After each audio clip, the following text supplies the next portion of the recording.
안녕하십니까. 컴퓨터 일반의 이재환입니다.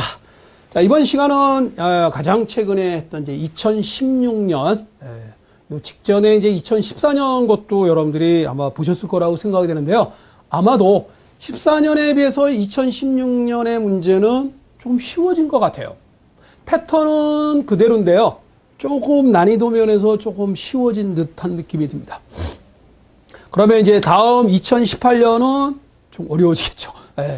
자, 근데 어려워도 패턴은 벗어나지 않는다고 말씀을 드렸습니다. 잘 보시면 연달아 한번 보세요. 14년도 거하고 이제 이번 시간에 16년 거하고 연달아 이렇게 보시면 패턴이 비슷하네 라는 느낌을 받아요. 그랬을 때 여러분들은 해야 될 일이 뭐냐? 여기서는 패턴을 공부하시고요. 응용 능력을 키우기 위해서 자세하게 이론적인 거를 공부해 두셔야 됩니다.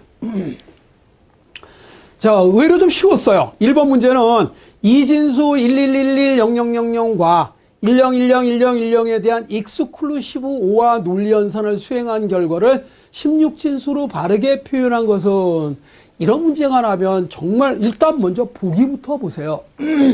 보기를 보면 여러분들이 16진수와 이진수의 관계는 잘 아실 거예요. 네 자리씩 끊어서 묶으면 16진수가 되는 거 아시죠? 그래서 16진수 두 자리로 되어 있는 보기잖아요.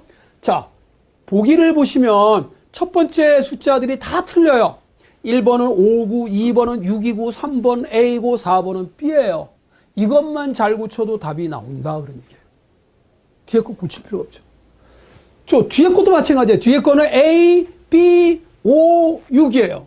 자, A, B, 5, 6 역시 이것도 다 틀리네요. 그러니까 앞에 거를 고치든지 뒤에 거를 고치든지 여러분 마음대로 하시라고 해요. 자, 그런데요, 이거를 이제 잘 하시는 분은 금방 알아요. 주어진 데이터가 10101010인데 앞에 게 1111 0000. 자, 1111 0000. 자, 1111이라는 자료하고 익스클루시브 오하면 어떻게 될까요? 어떻게 될까요? 어떻게 되죠? 뒤집어진다, 이게. 반전. 뒤집어지고요. 00000 0하고 익스클루시브 하면 그대로 내려와요. 자, 그래서 일단 설명이니까, 자, 이제 위에 거를 익스클루시브 오화합니다. 아유, 그죠? 이거를 이제 익스클루시브 오화하면, 이렇게. 이건 뭐가 되죠? 같으니까 0, 다르니까 1, 같으니까 0, 다르니까 1. 뒤에 거는 반전됐죠?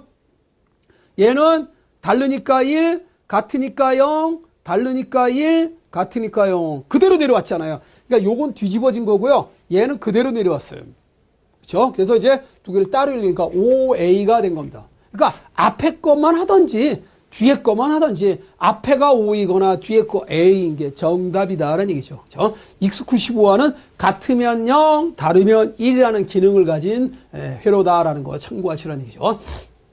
정답은 OA가 된 거고요. 자, 그 다음에 2번 네트워크 문제. 유난히 우리가 그 게레이지계 컴퓨터 일반은 제일 많이 나오는 과목이 이제 전자계산기 구조, 그다음에 네트워크에 관된 통신 문제, 그다음에 이제 운영체제, 그다음에 이제 나머지는 자질구레하게 이제 한두 개씩 뭐 시언어, 자바, 데이터베이스 뭐 이런 등등의 문제죠. 그중에 이제 자유구조 문제가 좀 어렵다고 말씀을 드렸지만, 이 통신 문제는 현존하는 현실에 민감한 문제예요. 자, 2번 문제는 무선 네트워크 방식. 자, 이제는 그 터치가 아니라 노 터치. 그러니까 여러분들 바코드는 읽으려면 스캔을 해야 되잖아요. 그런데 RFID 태그 같은 경우는 바로 터치할 필요가 없습니다. 그냥 지나만 가도 읽혀요. 무선이죠. 유선이 아니라 무선이다라는 얘기예요. 자, 그래서 여러분들이 쓰고 있는 무선 방식의 그 종류 참 많이 알고 계실 거예요. 블루투스 있죠, 와이파이 있죠, NFC 있죠, 그 다음에 LT. 여러분들 그 스마트폰 맨 위에 보면 LT, 롱텀 에볼루션, 그죠? LT. 이건 아주 먼 거리를 할 때 바로 LT 방식으로 한다라는 얘기예요. 그죠? 그 다음에 이제 NFC가 약자만 알아도 우리가 여러분 쉽게 이해할 수 있잖아요. NFC의 N이 뭐예요? near, 가까이, 가장 가까운 거리에 있는 거와 커뮤니케이션 하는 게 NFC예요. 대표적으로 뭐 3cm 정도 이내에 무선으로 인식할 수 있다 그런 얘기예요. 그래서 이제 앞으로는 모든 물건에 뭐가 붙어요? 바코드 대신에 RFID 태그가 붙어요. 이 RFID 태그는 3m 이내에 무선으로 인식할 수 있는 기계입니다. 여러분들 마트에 가서 물건을 사면 카트에다 물건을 담아요. 근데 아직까지 대한민국은 뭐죠? 계산대에 와가지고 홀라당 다 쏟아서 바코드를 박박 긁어서 읽어요. 짜증나죠? 예, 그래서 줄을 많이 서 있습니다. 왜냐면 개개인이 일일이 다 그걸 산물건을 쏟아서 하나씩 다 긁어서 체크해야 되니까. 그리고 다시 주워 담아서 이제 와요. 그런데 미국에 있는 마트들은 뭐냐? 모든 물건에 뭐냐? RFID 태그가 붙어요. 그러니까 카트에 담겨 있는 물건이 계산대에 가장 가까이에 있는 카트를 디스플레이, 모니터상에 쫙 디스플레이가 되면 나타나요. 그래서 카드 결제를 하고 그냥 나오면 됩니다. 이걸 뭐 뒤집어 엎어가지고 박박 긁는 게 아니다 그런 얘기예요. 그러니까 가장 가까이에 있는 물건에 붙어 있는 RFID 태그를 인식하는 거예요. 그게 이제 NFC 개념이죠.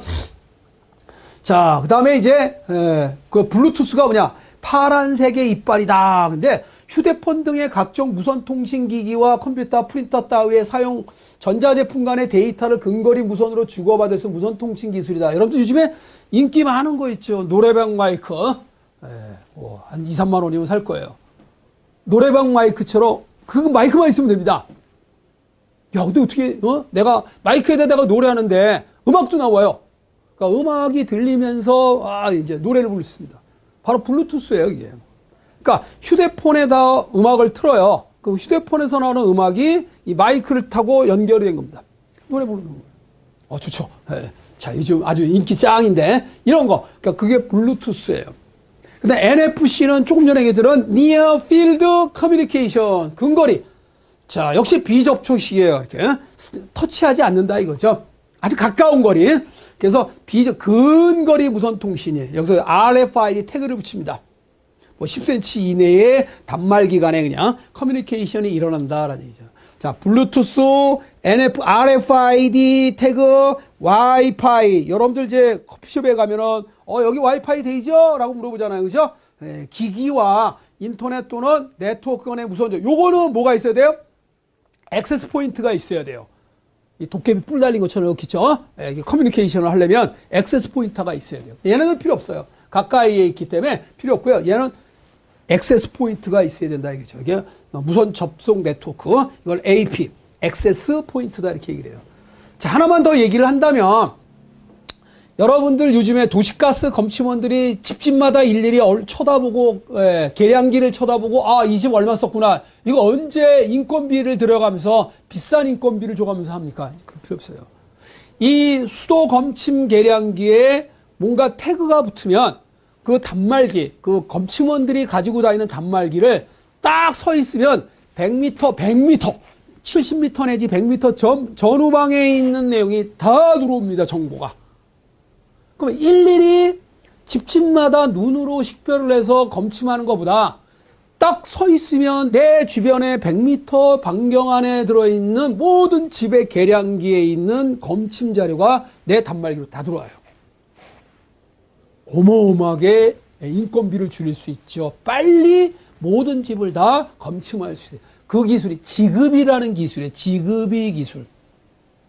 자판기의 지급이 기술을 이용하면 또 좋은 게 뭐냐면, 자, 이 자판기를 판매하는, 물건 파는 사람이 뭐가 떨어졌는지를 모르잖아요. 일일이 와요. 커피가 떨어졌네. 뭐, 콜라가 떨어졌네. 와야 되는데, 지급이 기술을 이용하면 원꺽지에서 멀리 떨어진 지점에서도, 자판기에 커피가 몇 개 남았고, 콜라가 몇 개 남았고 다 알 수 있어요. 호텔의 각 방의 냉장고에 있는 음식물도 마찬가지. 지급이 기술을 이용하면, 직원이 와서 이렇게 보지 않아도, 냉장고에 뭐가 얼만큼 남았다 확인할 수 있어요. 이런 무선 인식 기술이 얼마나 좋아졌는지 여러분 아마 잘 모르실 거예요. 그죠? 자, 이런 거. 그래서 이 현실적인 문제가 시험에 나오니까요.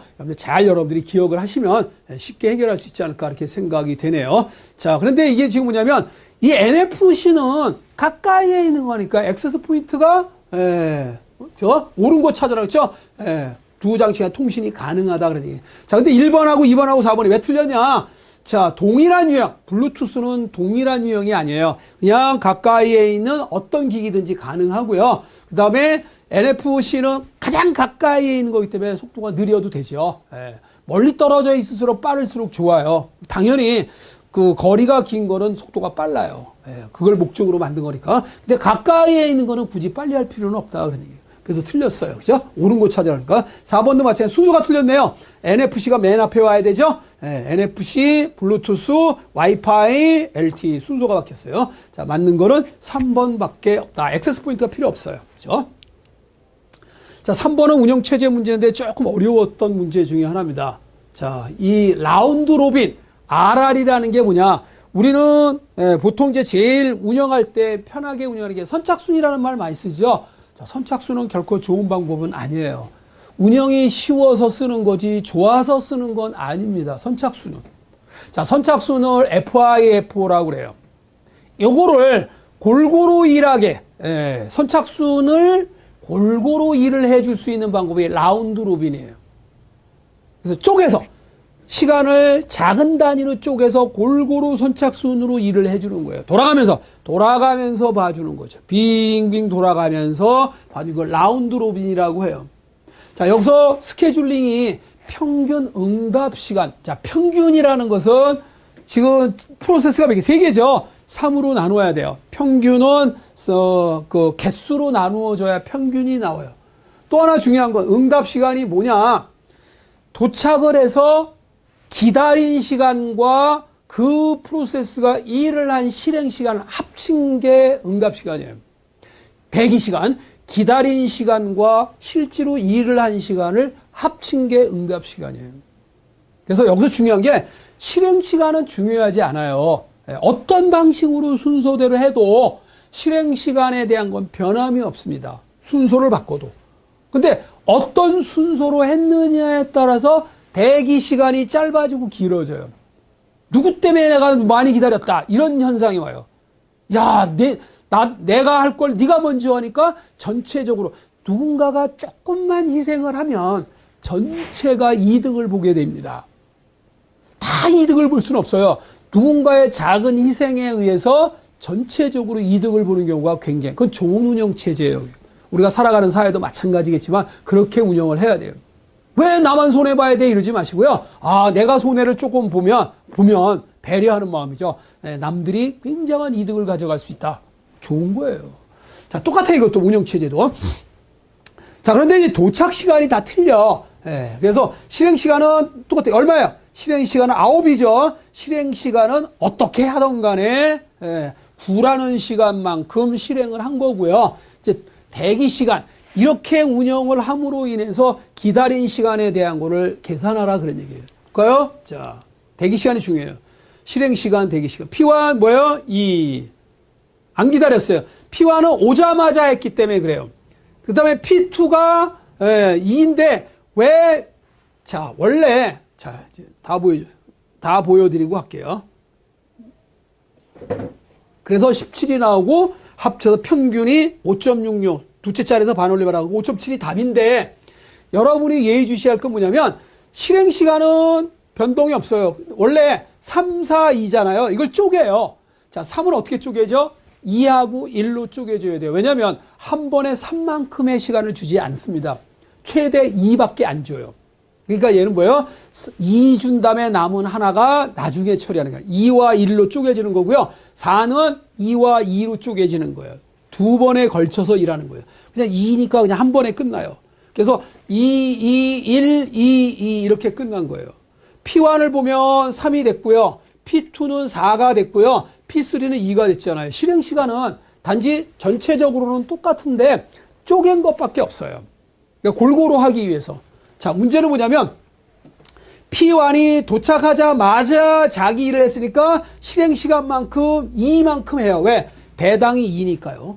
그러면 P1이 끝남과 동시에 P2가 하는데, 자, P2는 P1을 하고 난 다음에 했으니까 실행 시간이 앞에 2니까 2만큼 기다렸다고 보시는데요. 도착 시간이 P1하고 똑같이 도착한 게 아니라 1만큼 지난 다음에 도착을 했어요. 그러니까 얘가 기다린 시간은 1이에요. 그러니까 얘는 P1을 오자마자 했고요. P2는 앞에 P1이 실행한 2가 아니라 도착 시간이 1이기 때문에 1만큼 했어요. 그래서 조금 전에 P1이 자기는 3만큼 일을 해야 되는데 2만큼의 배당을 받고 뭐예요? 뒤로 가 있는 거예요. 2만큼 라운드 로빈이 그렇게 돼요. 그래서 바로 자 아직까지는 뭐예요? P3가 들어오지를 않았어요. 그래서 P1이 실행을 합니다. P1이 1만큼 실행을 하고 또 얼마나 기다린 거예요? 앞에 자, 이 P1과 이 P1 사이에 2만큼이 기다려진 거예요. 예, P1과 P1 사이가 기다린 시간이겠죠. 여기서 기다린 시간이니까요.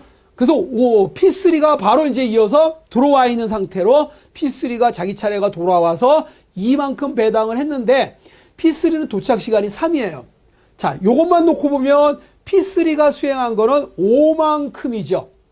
앞에 일한 시간이 실행 시간이 5예요. 그런데 P1이 도착할 때 도착한 게 아니라 3만큼이 지난 다음에 도착을 하니까 이 5에서 3을 뺀 2만큼만 기다린 게 된 거죠.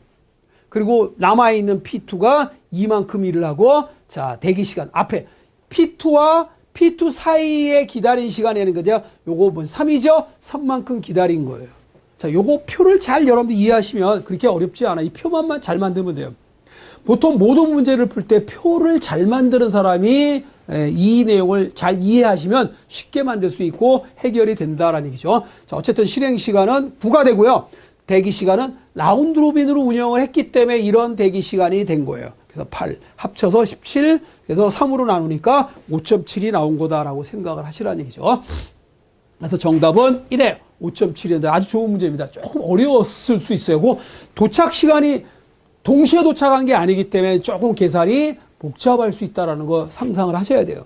그러니까 선착순이긴 한데 배당 시간만큼만 한다. 그러면 자기게 배당되고 나서 남아있는 시간 뒤에 가서 기다려야 되겠어요. 뒤에 가서 기다리는 거예요. 뒤에 가서.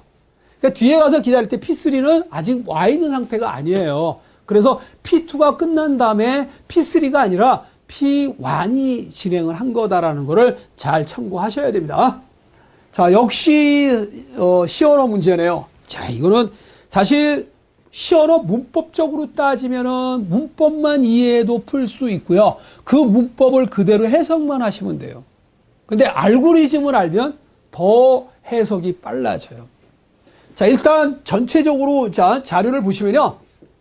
A가 120이고요. B가 45예요. 근데 문법적인 해석을 하면 A가 B하고 같지 않은 동안 그런 얘기예요. A 값과 B 값이 안 같은 동안에 반복해라. 그럼 반대 뭐예요? 같으면 빠져나가라. 반복을 그만해라. 그런 얘기예요. 그러니까 이 while문이라는 반복문을 빠져나가는 시점이 언제냐? A하고 B가 같을 때예요. 같지 않으면 계속 돌아요. 같으면 빠져나와서 A를 찍던 B를 찍던 상관없어요. 왜? A하고 B가 같아서 나온 거니까. 그러니까 A를 찍어라 B를 찍어라 결과는 똑같아요. 그러면 같지 않은 동안에 한 일이 뭐냐? 만약에 A가 B보다 크면 A가 크면 A에서 B를 빼는 거고요. 그렇지 않으면 B가 크다는 얘기죠. B가 크면 B에서 A를 빼라 이거예요. 결국 뭐예요? 큰 수에서 작은 수를 빼라 그런 얘기예요. 계속 큰 수에서 작은 수를 빼나가면 언젠가는 같아진다 그런 얘기예요. 그게 뭐예요? 최대 공약수를 구하는 알고리즘입니다. 임의의 두 수를 계속 빼나가요. 큰 수에서 작은 수로. 그래서 언젠가는 두 개의 수가 같아지는 시점이 돼 그 수가 최초로 주었던 두 수의 최대 공약수예요. 이걸 우리는 중학교 때 유글리트 호재법이다. 자, 뺀다라는 것은 반복적으로 빼면 뭐죠? 나누기가 되는 거예요. 그래서 계산법이라고 해요. 나누기 방식이에요. 자, 바로 그 알고리즘이에요. 그래서 답은 딱 보고, 이 알고리즘을 아는 사람은 바로 답을 씁니다. 120과 45의 최대 공약수는 15거든요. 그래서 답은 15가 된 거예요. 자, 그렇죠? 큰 수에서 작은 수를 반복적으로 뺀다. 같은 수가 될 때까지 뺀 값이 최대 공약수다라는 거죠. 그렇죠? 네. 120에서 40 뺐어요. 그러니까 다시 75에서 45를 뺐어요. 다시 45에서 30을 뺐어요. 큰 수에서 작은 수 빼라니까. 다시 30에서 15를 뺐어요. 그래서 이렇게 됐어요. 자, 드디어 15에서 15를 뺐어요. 자, 같은 수를 뺐으면 끝나는 겁니다. 바로 15가 최대 공약수가 된 거예요. 좋은 알고리즘이죠. 우리는 이 자료 구조를 공부하는 이유는 규칙 찾기. 우리가 수학을 배우는 목적도 규칙 찾기. 규칙을 찾고자 하는 게 우리가 수학을 공부하는 겁니다. 규칙이 들어있어요. 수학 문제를 해결하는 방법은 뭐다? 규칙을 찾으면 된다. 자, 우리가 세상 살아갈 때 가장 중요한 게 문제들이 많이 도사리고 있죠. 엄마와 나와의 문제, 직장에서의 직장 상사와 나의 문제, 학교에서 선생님과 학생과의 문제, 애인과의 관계의 문제. 정말 온통 우리는 세상 살아가면서 문제가 많아요. 그 문제를 해결할 수 있는 능력이 뛰어난 사람이 훌륭한 사람입니다. 어떻게 해결할까요? 사고력, 생각하면 됩니다. 생각 없이 사는 사람들은 문제를 해결하지 못해요.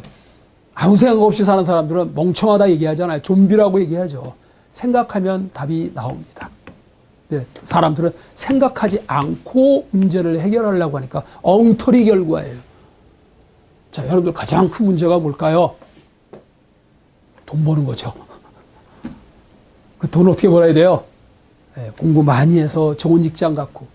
근데 로또에 당첨되는 것도 하나의 방법이에요. 어떤 번호가 1등이 될 거냐? 이거 해결해 보세요. 그럼 빨리 당첨될 수 있습니다. 똑같은 얘기예요. 돈 얘기해서 죄송한데 어쨌든 우리가 문제를 해결하는 방법은 뭐냐? 생각하면 답이 나온다. 근데 없는 걸 찾아내려면 이제 창의적 사고력이라고 해요. 기존에 있는 거를 좀 더 개선하면 뭐예요? 비판적 사고력이라고 해요. 얘가 왜 맞는지 틀리는지를 따지는 걸 논리적 사고력이라고 해요. 세 가지를 여러분들이 공부하셔야 됩니다. 자, 이렇게 자료 구조를 공부하면 규칙을 찾을 수 있어요. 그래서 수학을 공부하는 겁니다. 패턴 찾기, 규칙 찾기, 이게 수학입니다. 자, 그래서 정답은 처음에 좀 120과 40. 그러면 문제를 변형을 하려면 뭐예요? 이 숫자만 바꾸면 되겠죠? 이 숫자만 바꿔내면 이거는 두 개의 수에 대한 최대 공약수 구하는 알고리즘 시언어로 표현한 거야 라고 우리는 알 수 있다. 그러지. 이걸 7급 전산직 같은 경우에는 제3법 나누기 기법으로 해서 문제를 냈어요. 그러니까 빼는 방식도 되고요. 반복적으로 뺀다라는 게 뭐예요? 나누는 방식도 돼요. 나누는 게 더 빨라요. 굉장히. 빼는 건 느리잖아요. 그죠? 왜냐면 나눈다라는 게 뭡니까? 같은 수를 반복적으로 빼는 거잖아요. 근데 실제로 나누기를 하면 한 방에 답이 나오는데 계속 빼면 뭐예요? 여러 번 해야 되잖아요. 그러니까 좀 느리죠? 그러나 정답은 똑같이 나옵니다. 자, 이게 이제 우리가 살고 있는 현실 세계입니다. 자, 여러분들 제가 이거 먼저 보여드릴게요. 북한의 대륙간 탄도미사일이 뭐죠? ICBM이죠. ICBM이잖아요. 대륙간 탄도미사일. 근데 그거보다 더 무서운 게 뭐냐? 개량형입니다. ICBM-A예요. 자, 우리 컴퓨터를 하는 사람들은 현실을 직시하고 제대로 살아가려면 ICBM-A를 잘해야 됩니다. ICBM-A의 I가 뭐냐? IoT, 사물인터넷. C는 클라우딩 시스템. B는 빅데이터. M은 모바일. 제일 무서운 거 A. 인공지능입니다. 요즘 인공지능이 대세죠. 이 앞에 네 개는요, 사람이 만들어서 사람이 부려먹으면 돼요. 그래서 수동적이에요. 근데 인공지능은 뭐예요? 지가 공부해가지고 사람을 공격을 합니다. 지가 더 잘난 거예요. 능동적이에요. 그래서 무서운 겁니다. 이 호킹 박사도 얼마 전에 돌아가셨는데, 호킹 박사가 이제는 인류의 재앙이 뭐냐? 그래서 먼 지구와 같은 환경을 찾아 나서야 된다. 그 또 하나의 재앙이 뭐냐? 환경도 있지만 바로 그 재앙 중에 하나가 인공지능이라고 하셨어요. 무서워요. 이제는 능력 없는 자는 다 도태됩니다. 일자리도 없어져요. 인공지능이 다 차지해버립니다. 더 똑똑해요. 대표적으로 요즘에 알파고 여러분들 바둑 프로그램 아시죠? 막 여기저기 개발하고 있습니다. 바둑 뚫라고 만든 개발 프로그램 아닙니다. 그냥 이벤트적이고 시뮬레이션 하기 위해서 만든 거예요. 돈 벌려고 만든 겁니다. 주식 투자에 바로 알파고를 이용하면 돈을 엄청 벌어요. 여러분이 주식 투자하면 맨날 깨져요. 그러나 인공지능을 이용하면 엄청난 돈을 벌 수 있어요. 이게 꼭 기억하세요. 그래서 아마 현실적으로 자 2016년 문제에 이렇게 네트워크에 관련된 문제라면 이 5개에 관련된 문제가 대세일 겁니다. ICBMA, 사물인터넷, 요즘에 3D 컴퓨터, 드론 시스템 많이들 거론되잖아요. 다 컴퓨터 IT와 관련이 있는 그런 직종들이에요. 이런 전문가는 아니더라도 그걸 활용할 줄 알 정도만 됩니다. 빅데이터가 무서워요. 여러분의 의사결정을 자신의 머리의 능력보다 빅데이터에게 물어보면 더 신속하고 정확하게 답변을 줍니다. 대기업에서는 이 빅데이터를 엄청나게 이용을 많이 하고 있어요. 의사결정을 할 때, 야, 이거 어떻게 해야 돼? 내가 치킨집 하나 내려고 하는데, 이거 해야 돼? 말아야 돼? 이런 거 다 조사해 주는 게 빅데이터예요. 자, 그런데 이제는 뭐냐? 소프트웨어를 돈 주고 사는 시대는 이미 지나갔어요. 임대입니다. 침대도 빌려 쓰고, 집도 빌려 쓰고, 정수기도 빌려 쓰고, 다 빌려 쓰는 세상입니다. 소프트웨어가 다 빌려 쓰는데, 그게 바로 클라우딩 컴퓨팅 시스템이에요. 구름처럼 흩어져 있는 모든 소프트웨어를 돈만 내면 쓸 수 있게 만드는 게 바로 클라우딩 컴퓨팅 시스템 서비스예요. 자, 그게 SaaS, 소프트웨어 as a 서비스, 플랫폼 as a 서비스, 인프라스트럭처 as a 서비스. 자, 이런 것들. 자, 그래서 서버나 스토리지까지도 빌려 쓸 수 있고요. 플랫폼도 빌려 쓸 수 있고요. 소프트웨어도 빌려 쓸 수 있는 거예요. 다 빌려 쓸 수 있는, 모든 게 다 빌려 쓰는 세상입니다. 그게 클라우딩 시스템, 널려 있습니다. 구름처럼 퍼져 있다. 그래서 클라우딩 시스템이라고 이름 붙인 거예요. 이해됐죠? 그래서 지금 나온 건 뭐예요? 바로 클라우딩 컴퓨터를 설명한 내용들이에요. 자, 빅데이터 방금 얘기했죠? 딥러닝, 공부를 깊이 하는, 이게 인공지능입니다. 두 번째, 딥러닝. 여러분보다 공부 더 많이 해요. 컴퓨터가. 그게 인공지능입니다. 자, 그 다음에 사물인터넷. 이해되시죠? IoT잖아요. 그죠? 모든 물건이 이제는 컴퓨터와 연결이 되어 있습니다. 이제는 의사도 필요 없어요. 집에서 원격 진료도 받을 수 있고, 의사도 수술해도 로봇가 다 수술합니다. 요즘 선전 많이 나오잖아요. 로봇 나와가지고 참 귀엽게 놀죠? 자, 그 선전 볼 때마다, 야, 역시 이제 인공지능이 빨리빨리 다가섰구나라는 걸 느낍니다. 자, 여러분들 거기에 지지 않게 나름대로 컴퓨터의 기본 지식을 쌓아두시기 바랍니다. 전혀 문맹이 아니라 컴맹인 사람들은 이제는 발붙일 데가 없어요. 최소한 컴퓨터의 의미를 알고 활용할 줄 아는 그런 사람만이 살아남는다는 얘기죠. 자, 참고하시기 바라고요. 그래서 이거는 클라우딩 컴퓨팅 시스템을 얘기하는 겁니다.